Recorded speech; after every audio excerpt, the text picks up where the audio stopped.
नमस्कार। कार्यक्रम कानूनी सलाह में आप सभी का बहुत बहुत स्वागत, अभिनंदन। मैं हूं आपके साथ विश्व बंधु पांडे। दर्शकों, हम अपने इस कार्यक्रम में कानून से संबंधित जानकारी आपके साथ साझा करते हैं जिससे आपको मार्गदर्शन मिल सके। आज हम अपने इस कार्यक्रम में एक महत्वपूर्ण विषय बाल विवाह मुक्त भारत को शामिल कर रहे हैं और इस विषय पर बातचीत करने के लिए आज के हमारे कानूनी सलाहकार हैं डॉक्टर सराफत अली। आइए आपकी मुलाकात उनसे कराते हैं। डॉक्टर साहब, आपका बहुत बहुत स्वागत है हमारे स्टूडियो में। आज जैसे कि हम इस कार्यक्रम के अंतर्गत बाल विवाह मुक्त भारत को और इस विषय को शामिल कर रहे हैं, तो सबसे पहले हम बाल विवाह की कानूनी जो परिभाषा है और कानून में किस तरह की जानकारी इस पर है, इससे इस कार्यक्रम की शुरुआत करना चाहेंगे। बाल विवाह मुक्त भारत, इसको सुनिश्चित करने के लिए एक अधिनियम पारित किया गया है जिसका नाम है बाल विवाह अधिनियम प्रतिषेध 2006, जिसको हम prohibition of child marriage act 2006 के नाम से भी जानते हैं। ये बाल विवाह रोकने हेतु एक विस्तृत विधि का प्रस्तुतिकरण करता है। इसकी धारा 2 में बाल विवाह और बालक कौन है उसको परिभाषित किया गया है। देखिए, जो बाल विवाह है, बाल विवाह एक सामाजिक बुराई ही नहीं, एक अपराध भी है और ये अधिनियम उसको समुचित रूप से परिभाषित करता है और बताता है कि कब बाल विवाह एक अपराध है। जहाँ तक बाल विवाह की परिभाषा की बात है जी, देखिए, बाल विवाह हेतु विधि ने आयु निर्धारित की है जो महिला के लिए 18 वर्ष है और पुरुष के लिए 21 वर्ष है। अब यदि विवाह के दोनों पक्षकारों में से कोई भी एक पक्षकार इस आयु से नीचे है तो ऐसा विवाह बाल विवाह कहलाएगा। जी डॉक्टर साहब, बहुत ही सुंदर तरीके से आपने इसकी परिभाषा को कानूनी तौर पर इसे यहाँ पर बताया है। बालक और बालिका की बात करते हैं और उनसे विवाह की जो आयु है वो 18-21 वर्ष जैसे निर्धारित की गई है। सबसे बड़ी बात ये सामने आती है कि जिम्मेदारी, बाल विवाह को रोकने की जिम्मेदारी किन पर है, किन अधिकारियों पर है, समाज के किन लोगों पर है। जी देखिए, बाल विवाह रोकने हेतु सिर्फ माता पिता की ही जिम्मेदारी निर्धारित नहीं की गई है। समाज के हर एक व्यक्ति की जिम्मेदारी है कि वो बाल विवाह को रोके, बाल विवाह ना होने दे। यदि उनके सामने कोई बाल विवाह का केस आता है तो उसकी पुलिस थाने में रिपोर्ट करें या इसी अधिनियम द्वारा एक ऑफिसर की नियुक्ति की गई है जिसको चाइल्ड मैरिज प्रोहिबिशन ऑफिसर बोला जाता है। ये उसकी जिम्मेदारी होती है कि वो बाल विवाह को रोके। यदि उसको कोई सूचना मिलती है तो बाल विवाह रोकने के लिए वो उचित कार्रवाई करने हेतु एक सक्षम प्राधिकारी है जी। अब यहाँ पर सिर्फ अधिकारी या माता पिता ही नहीं, समाज का प्रत्येक सदस्य चाहे वो उन पक्षकारों से संबंधित हो या ना हो, उसकी भी जिम्मेदारी है कि वो बाल विवाह को ना होने दे और अगर बाल विवाह के बारे में उसे कोई जानकारी है तो उस जानकारी को सक्षम प्राधिकारी के समक्ष प्रस्तुत करे। जी, और ये सभी की एक जिम्मेदारी बनती है कि हम इन चीज़ों के बारे में अगर ज़्यादा से ज़्यादा अवेयरनेस समाज में होगी और संबंधित अधिकारी से हम जानकारी साझा करते हैं तो ये चीज़ें जल्दी से जल्दी हल हो सकती हैं। बिल्कुल, ये बुराई जल्दी ही मिटाई जा सकती है अगर समाज का प्रत्येक सदस्य जागरूक हो। जी डॉक्टर साहब, इसमें ये बात आती है कि जो बाल विवाह है वो अवैध है, वॉइड है या वॉइडेबल है, इसमें क्या अंतर है कानूनी रूप से? देखिए, अधिनियम की धारा 3 जी स्पष्ट करती है कि यदि विवाह के पक्षकार बालक थे विवाह के समय जी और वो ऐसा विवाह अवयस्क पक्षकार, यानी अगर वो महिला है उसकी 18 वर्ष की आयु पूरी नहीं हुई थी जी, या अगर वो पुरुष है उसकी आयु 21 वर्ष की पूरी नहीं हुई थी, तो धारा 3 ऐसे विवाह को अवयस्क पक्षकार यानी बालक या बालिका के ऑप्शन पर इर्रेगुलर यानी वॉइडेबल घोषित करता है। जी वॉइडेबल वो विवाह होते हैं जो जब तक उन्हें कोर्ट के द्वारा वॉइड डिक्लेयर नहीं कराया जाता वो वैलिड बने रहते हैं। इसके अलावा दो प्रोविज़न और हैं जो सीधे ऐसे विवाहों को शून्य घोषित करते हैं, अवैध बताते हैं। जैसे यदि किसी बालक का विवाह तस्करी कर कर, जबरदस्ती कर कर, धमका कर किया गया है तो ऐसा विवाह प्रारंभ से ही शून्य होता है जी।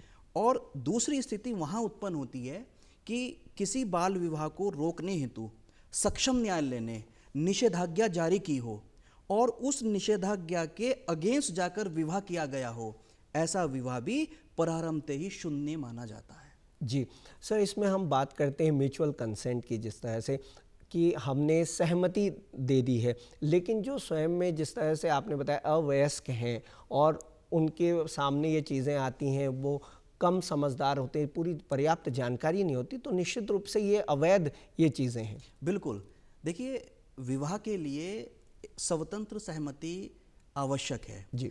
अगर बिना सहमति के कोई विवाह किया गया है तो विवाह अपने आप में ही अवैध होता है। जी।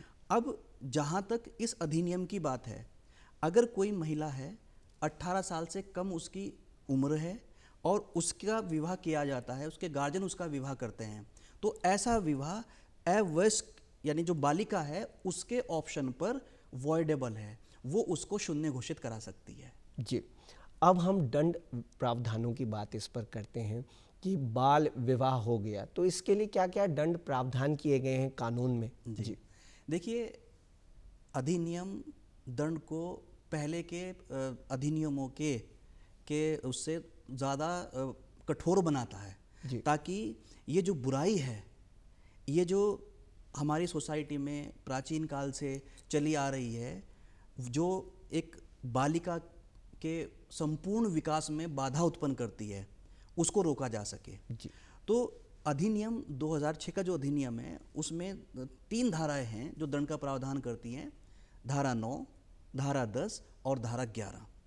धारा 9 ऐसे मेल पुरुष को दंडित करने का प्रावधान करती है जो एक बालिका से विवाह करता है जिसकी उम्र 18 साल नहीं हुई है। जी। उसके लिए 2 साल की सज़ा, 1 लाख रुपए का जुर्माना या दोनों हो सकते हैं। जी।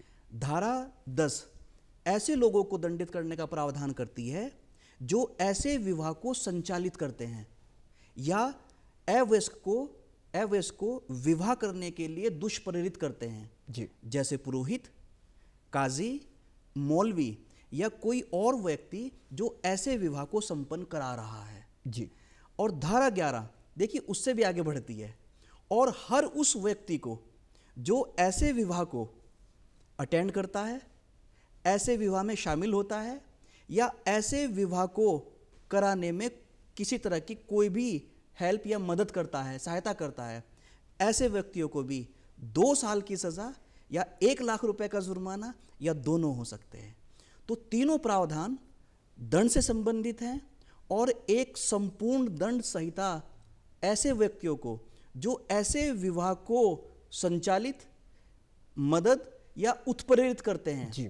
अब चाहे वो उन पक्षकारों से संबंधित हैं या नहीं हैं, सबको दंड का भागी बनाते हैं। बिल्कुल, आपने बहुत ही सटीक जानकारी इस पर दी है कि इस तरह की चीज़ें अगर कहीं पर हो रही हैं तो समाज की भी जानकारी बनती है और समाज का एक दायित्व बनता है कि वो शिकायत करे, आवाज़ उठाए, जिससे ये चीज़ें खत्म हो सके। चाइल्ड मैरिज प्रोहिबिशन ऑफिसर की बात सर जैसे आपने अभी की है, तो इनके लिए किस तरह की इनमें शक्तियाँ निहित हैं, इस पर हम बात करना चाहेंगे। देखिए, अधिनियम 2006 की धारा 16 है जो राज्य सरकारों को शक्ति प्रदान करती है कि बाल विवाह को रोकने के लिए वो राज्य में, वो पूरे राज्य के लिए या किसी अक्षेत्र विशेष के लिए या किसी जनपद के लिए एक child marriage prohibition officer appoint कर सकती है। जी। उस राज्य में, उस एरिया में, उस क्षेत्र में बाल विवाह को रोकने के लिए, रोकने का संपूर्ण दायित्व इन अधिकारियों के ऊपर है। जी। राज्य सरकार इन अधिकारियों के साथ साथ ऐसे अन्य लोगों की भी नियुक्ति कर सकती है जिनको वो सही समझे। जी। जैसे वो कोई ग्राम प्रधान हो सकते हैं या कोई म्युनिसिपैलिटी के मेंबर हो सकते हैं या किसी एनजीओ के अधिकार एनजीओ के हो सकते से संबंधित हो Representative सकते हैं, जी। हैं, रिप्रेजेंटेटिव हो सकते हैं। और ये जो प्राधिकारी है इसको आईपीसी की धारा 21 के तहत, भ्रष्टाचार निवारण अधिनियम 21 के तहत लोक सेवक बताया गया है। इसमें वो सभी शक्तियां निहित हैं जो एक लोक सेवक में निहित होती हैं। जी। ये लोक सेवक अगर कोई सूचना प्राप्त होती है कि कहीं कोई बाल विवाह संपन्न कराया जा रहा है या संपन्न होने वाला है, तो उसको रोकने के लिए समुचित कार्रवाई कर सकता है। जी। बिना किसी वारंट के, बिना किसी कोर्ट की आज्ञा के ये प्राधिकारी ऐसे विवाह को रोकने के लिए जो भी उचित कार्रवाई है वो कार्रवाई संपादित कर सकता है। इसी प्राधिकारी का कर्तव्य होता है कि बाल विवाह से संबंधित साक्ष्य को एकत्रित करना, जी। उसकी रिपोर्ट कोर्ट में करना और पुलिस प्रशासन को इसकी इंफॉर्मेशन देना। यानी इसके साथ साथ जो बालक हैं जी। जिनका विवाह किया जा रहा है उनकी देखभाल करना, उनको सुरक्षा प्रदान करना, और अगर ऐसे बालक या बालिका का विवाह जबरदस्ती, तस्करी कर किया जा रहा है और उन्हें कोई आश्रय की जरूरत है, बिल्कुल। तो इन्हीं प्राधिकारी का दायित्व बनता है कि वो उनको शेल्टर या होम्स प्रोवाइड करें जहां वो सुरक्षित रूप से रह सके। यही नहीं, इन प्राधिकारी का ये भी कर्तव्य है कि वो बाल विवाह रोकने हेतु जागरूकता फैलाने के लिए समाज में कार्यक्रम चलाए। जी। तो ये एक महत्वपूर्ण प्राधिकारी है, बिल्कुल। जिससे जो बाल विवाह रोका जा सके। कोई आमजन अगर अपने आप को ये पाता है कि वो सक्षम नहीं है, तो वो इन प्राधिकारी के सामने जाकर किसी बाल विवाह जो होने वाला है, जिसकी इन्फॉर्मेशन उसको है, उसको दे सकता है। साथ ही ऐसे आमजन का जो ऐसे बाल विवाह को करने के लिए कोई इन्फॉर्मेशन देता है तो उसका नाम गुप्त रखा जाएगा, ये सुनिश्चित भी किया गया है। निश्चित रूप से विभिन्न प्रावधानों के द्वारा और इस तरह के अधिकारियों की नियुक्ति कर एक बहुत ही सशक्त माध्यम इन्हें चुना गया है, जिससे इस चीज़ों पर रोक लगाई जा सके। जी। अगर कोई पीड़ित बालक या बालिका है और इस तरह की घटना उसके साथ हो जाती है, तो क्या वो स्वयं अदालत में जाकर अपना विवाह निरस्त करा सकता है या किस तरह के उसमें समय सीमा है? जी। देखिए, अगर कोई, जैसा कि हम लोगों ने पहले चर्चा की है कि अगर कोई बालक है तो उसकी आयु 21 वर्ष निर्धारित की गई है। अगर कोई बालिका है उसकी आयु 18 वर्ष निर्धारित की गई है। अब कोई बाल विवाह संपन्न हो जाता है, तो बाल विवाह संपन्न होने के बाद जो अवयस्क पक्षकार था, जो बालक या बालिका जिसका कम एज में शादी की गई है, उसको ये अधिकार दिया गया है, धारा 3 उसको ये अधिकार देती है कि वो सक्षम न्यायालय के समक्ष जाकर अपने इस विवाह को रद्द करवा सकती है। लेकिन यहाँ एक कंडीशन लगाई गई है कि अगर बालिका है, 18 साल की एज कंप्लीट होने के 2 वर्ष के अंदर अंदर उसको अपने विवाह को रद्द कराने के लिए सक्षम न्यायालय के सामने प्रस्तुत होना होगा। अगर वो बालक है तो 21 वर्ष की आयु कंप्लीट होने के 2 वर्ष के बाद के अंतर्गत उसको अपने विवाह को रद्द करा लेना चाहिए। जी, ये सबसे ज़्यादा इसमें महत्वपूर्ण बिंदु रखा गया है। जी। डॉक्टर साहब, कानून क्या कहता है बाल विवाह से जन्मे जो बच्चे हैं उनके लिए किस तरह की वैधता है और अभिरक्षा, कस्टडी की बात हम इसमें ज़रूर करना चाहेंगे, उनके लिए क्या इसमें कानून में दिया गया है? अधिनियम पूरी तरह परिपूर्ण है जी, और इसके लिए भी अधिनियम में प्रावधान किया गया है। जी। धारा 5 और धारा 6, जी। इसी अधिनियम की धारा 5 और धारा 6 इस बारे में प्रावधान करती हैं कि अगर कोई बच्चा चाइल्ड मैरिज से बोर्न होता है, बिल्कुल, तो वो हर एक मैटर के लिए लेजिटिमेट माना जाएगा। जी, वो लेजिटिमेट होगा, उसे अपनी माता की प्रॉपर्टी से, अपने पिता की प्रॉपर्टी से जी, जैसे एक लेजिटिमेट पुत्र को हिस्सा मिलता है उस तरह से हिस्सा मिलेगा। जी। अब रही कस्टडी की बात, जी, कि जो बच्चे हैं, अब माता और पिता में अब चूंकि बाल विवाह है, उसको रद्द करा लिया गया है, तो कस्टडी किसको मिलेगी? बिल्कुल। यहाँ अधिनियम जो पैरामाउंट कंसिडरेशन है वो उस चाइल्ड में निहित मानता है। तो चाइल्ड की कस्टडी उसको दी जाएगी जो उस चाइल्ड को मैक्सिमम बेनिफिट दे सकेगा। जी, तो ये हर वाद की तथ्यों और परिस्थितियों के ऊपर निर्भर करेगा। बिल्कुल उनके हितार्थ को इस तरह से शामिल किया जाएगा ताकि उनका भविष्य जो है ज़्यादा से ज़्यादा जी, सुरक्षित जी, रहे। जी, जी। जी डॉक्टर साहब, अगर हम बात करें मेंटेनेंस की, भरण पोषण, इसमें किस तरह से दिया जाता है और इसमें कानून में क्या प्रावधान है? देखिए, इसके लिए भी हमारी विधायिका ने जी इसी अधिनियम की धारा 4 में प्रावधान किया है जी कि यदि कोई बालिका है जिसका 18 साल से पहले विवाह कर दिया गया था बिल्कुल। और उसने अपने विवाह को रद्द करा लिया है, तो यहाँ पर अगर पुरुष पक्षकार बालिग है तो अपनी उस वाइफ के लिए जिससे अब उसका विवाह रद्द हो गया है, जी। जब तक वो पुनः विवाह नहीं कर लेती, उसके भरण पोषण का दायित्व और उसके गृह आवास का दायित्व उसके उसी पति के ऊपर होगा जिससे उसका विवाह रद्द हो गया है। जी। और अगर ऐसा पुरुष पक्षकार अवयस्क है तो उसके माता पिता के ऊपर उस बालिका के भरण पोषण व आश्रय की जिम्मेदारी होगी। जी डॉक्टर साहब, आज के परिप्रेक्ष्य में या आज के सामाजिक जो परिस्थितियां उन पर अगर बातचीत करें जी। तो एक अवेयरनेस भी और एक जानकारी का ये निश्चित रूप से विषय है कि बाल विवाह जो है वो किस तरह के अपराधों की श्रेणी में आती है। संज्ञेय अपराध है, असंज्ञेय अपराध है, इस पर आप हमें जरूर बताएं। जी देखिए, अधिनियम की धारा 15 बाल विवाह के अपराध की प्रकृति बताती है। बिल्कुल। कहती है कि अगर इस अधिनियम के प्रावधानों के विरुद्ध कोई विवाह किया गया है तो ऐसा विवाह जिस पक्षकार जिन्होंने कराया है, चाहे वो माता पिता हैं, चाहे वो उनकी अभिरक्षा करने वाला कोई व्यक्ति है, कोई संस्था है, कोई गार्जियन है, तो उनके विरुद्ध नॉन बेलेबल और असंज्ञेय अपराध बनता है। नॉन बेलेबल ऑफेंस वो होते हैं जिसमें अभियुक्त व्यक्ति अपनी जमानत को as a matter of right claim नहीं कर सकता। बिल्कुल। यहाँ पर उसको बेल देनी है या नहीं देनी है, उसको जमानत देनी है या नहीं देनी है, ये मैजिस्ट्रेट या न्यायालय के विवेक के ऊपर निर्भर करता है। जी।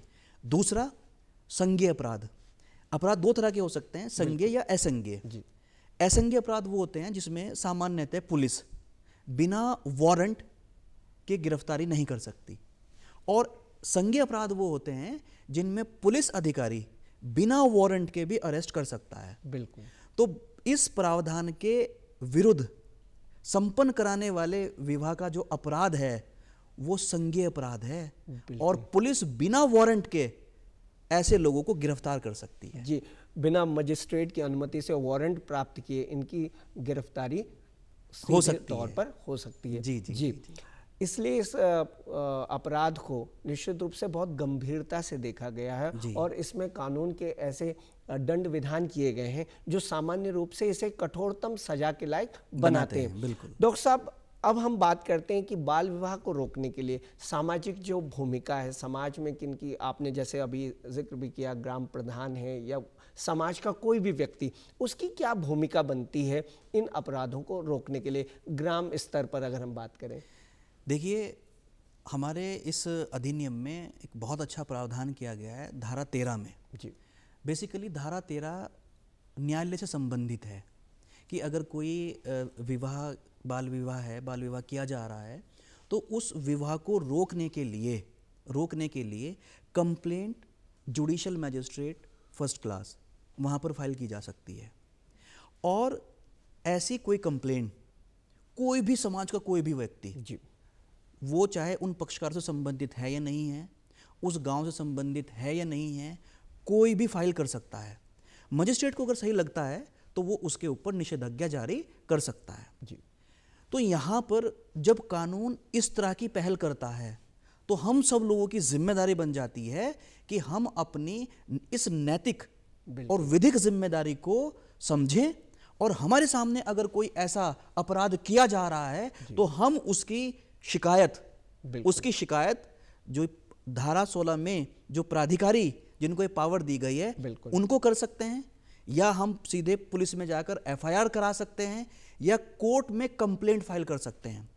माननीय उत्तराखंड उच्च न्यायालय ने एक वाद में कहा भी है कि बाल विवाह को रोकने का दायित्व ग्राम प्रधान का है। ग्राम प्रधान सुनिश्चित करें कि उनके गांव में कोई ऐसा बाल विवाह का अपराध कारित ना हो। जी, ये बहुत बड़ी बात है कि बिल्कुल गांव का जो सर्वोच्च व्यक्ति है, ग्राम प्रधान है, उनकी जिम्मेदारी बहुत ज़्यादा बढ़ जाती है कि अपने गांव स्तर पर इन कार्यों को, जो भी इस तरह की चीज़ें, उन्हें वो रोकें। और आपने जिस तरह से विभिन्न चरणों का इसमें जिक्र किया है, प्रोहिबिशन एक्ट, इसमें ऑफिसर्स हैं और न्यायालय की जो भूमिका है, बहुत ही सुंदर ये जानकारी आपने हमें दी है सटीक। कानून में पोक्सो और डोमेस्टिक वायलेंस, इस कानून से किस तरह से ये जुड़े हुए हैं या इनमें क्या अंतर है कानूनी रूप से? देखिए, बाल विवाह प्रतिषेध अधिनियम 2006 में आया था जी। उसके बाद एक और एक्ट के बच्चों को प्रोटेक्ट करने के लिए एक और एक्ट आया 2012 में, जिसको हम पॉक्सो कहते हैं जी। Prohibition of protection of children from sexual offences जी। 2012 में ये एक्ट आया है। और देखिए, एक बहुत ही अच्छा प्रोविज़न इसमें रखा गया है जी। कि अगर 18 साल से कम आयु की बालिका के साथ कोई भी यौन अपराध किया जाता है जी, कोई भी यौन गतिविधि की जाती है, तो वो अपराध कहलाती है। अब यहाँ पर उसकी इच्छा महत्वपूर्ण नहीं है जी। और हमारा जो 2006 का एक्ट है वो ये कहता है कि अगर 18 साल से कम आयु में कोई विवाह होता है जी, कोई विवाह होता है, तो वो उसके विकल्प पर शून्य करनीय है, यानी वो अवैध नहीं है जी। अब अभी तक वो अवैध नहीं है जब तक बालक या बालिका उसको अवैध घोषित नहीं करा लेते। बिल्कुल। अब देखिए, यहाँ पर एक बड़ी ही प्रैक्टिकल एक प्रॉब्लम, एक हाइपोथेटिकल प्रॉब्लम क्रिएट हो सकती है जी। कि सपोज एक बालिका है जिसका 18 साल से कम उम्र में विवाह हो गया है और उसका पति उसके साथ में यौन संबंध स्थापित करता है, तो क्या ये अपराध है? अभी देखिए, बाल विवाह अधिनियम 2006 में इसको अपराध घोषित नहीं किया गया है, लेकिन पोक्सो एक्ट में इसको अपराध घोषित किया गया है जी। और independent thought versus union of India में माननीय उच्चतम न्यायालय ने कहा है कि अगर 18 साल से कम आयु की बालिका के साथ यौन संबंध स्थापित किया जाता है, चाहे वो मैरिज हुई है, चाहे मैरिज वैलिड है या इनवैलिड है जी, वो पोक्सो एक्ट के अंतर्गत दंडनीय अपराध है। बिल्कुल। और इसी चीज को अब बीएनएस की धारा 63 के एक्सेप्शन 2 में समाहित कर लिया गया है। अब ये नियम है कि अगर कोई पति अपनी 18 साल से कम आयु की पत्नी के साथ अगर सेक्सुअल ऑफेंस करता है तो ये रेप की कैटेगरी में आएगा। बिल्कुल। तो इस प्रावधान से बाल विवाह को रोकने के लिए एक बहुत स्ट्रांग आधार मिलता है। बिल्कुल। और इन चीज़ों से जो अब हमारे नए कानून आए हैं, इन्हें और सशक्त बनाया गया और ज़्यादा स्पष्ट तरीके से ये सामने आए हैं। बिल्कुल, बिल्कुल, ये निश्चित रूप से सरकार की और सभी की एक बहुत अच्छी व्यवस्था इन्होंने की है जी। डॉक्टर साहब, बालिका अगर जिस तरीके से ये शून्य और अशून्य का वॉइडेबल मैरिज अभी हमने जैसे बात की है, ससुराल पक्ष में किसी प्रकार की प्रताड़ना उसके साथ होती है, उसके साथ में वो पीड़ित होती है किसी भी तरह से, मानसिक रूप से, शारीरिक रूप से, तो इसमें किस तरह के कानूनी उपचार उसके लिए उपलब्ध है बालिका के लिए? देखिए, बहुत ही अच्छे जो प्रावधान है, स्ट्रॉन्ग प्रावधान है, प्रोविजंस हैं जी, वो किए गए हैं बालिका को प्रोटेक्ट करने के लिए। बिल्कुल। ऐसी बालिका जिसका ससुराल पक्ष में, जिसके साथ में मेंटल हैरेसमेंट किया जा रहा है या फिजिकल हैरेसमेंट किया जा रहा है, वो डोमेस्टिक वायलेंस एक्ट में उसको बहुत अच्छे रेमेडी प्रोवाइड की गई है। हमारे जो दंड विधान है, जैसे पहले आईपीसी की धारा 498A में उसको प्रोटेक्ट किया गया था, इसी तरह बीएनएस में भी उसको प्रोटेक्ट किया गया है जी। इसके अलावा वो जे एक्ट है, जुवेनाइल जस्टिस एक्ट, बिल्कुल। वहाँ पर भी एक चाइल्ड प्रोटेक्शन कमेटी की बात की गई है। वो भी ऐसी ऐसी महिलाओं को सुरक्षा प्रदान करती है जिनके साथ में अत्याचार किया गया है या वो पीड़ित हैं। इसके अलावा जी। उनको उनको पुलिस प्रोटेक्शन मिलती है, और जो हमारी सरकार ने एनजीओज़ के थ्रू जो उनको प्रोटेक्शन दी है, वो प्रोटेक्शन भी उनके लिए अवेलेबल है। सर, हम इसमें डॉक्टर साहब बात करेंगे किस तरह से संरक्षण उन्हें दिया जाए जिस तरह से पीड़ित हो जाते हैं, और उनके उत्थान के लिए या उन्हें सुरक्षा प्रदान करने के लिए और भविष्य आगे किस तरह से उनका रहे, इस पर क्या कहेंगे? देखिए, सबसे पहले तो मैं ये कहना चाहूँगा कि समाज जागरूक हो। बिल्कुल। क्योंकि ये समाज की जिम्मेदारी है कि हमारी आधी पॉपुलेशन जो हमारी महिला वर्ग है, अगर वो सशक्त नहीं होगा तो हमारा देश, हमारा समाज कभी सशक्त नहीं हो सकता है। बिल्कुल। तो हर व्यक्ति की ये जिम्मेदारी है। हमारी सरकार है, उन्होंने इसके लिए बहुत अच्छे प्रयास किए हैं। कई सारी ऐसी योजनाएं संचालित की हैं, मैं आपको बताना चाहूँगा। देखिए कितनी अच्छी योजनाएं उन्होंने दी हैं। एक सखी वन स्पोर्ट मिशन कर है, जो ऐसी पीड़ित महिलाओं को, एक योजना है जो ऐसी पीड़ित महिलाओं को एक ही सेंटर पर वन स्टॉप बोला है, एक ही सेंटर पर सभी तरह की फैसिलिटी मिलती हैं। अगर उसको आश्रय चाहिए, मेडिकल हेल्प चाहिए, उसे विधिक सहायता चाहिए या काउंसलिंग की ज़रूरत है, उसे एक ही सेंटर पर सब चीज़ें प्रोवाइड होती हैं। अपार्ट फ्रॉम दिस, हमारा राज्य उत्तराखंड राज्य विधिक सेवा प्राधिकरण है, जो इस ओर हमेशा प्रयासरत है।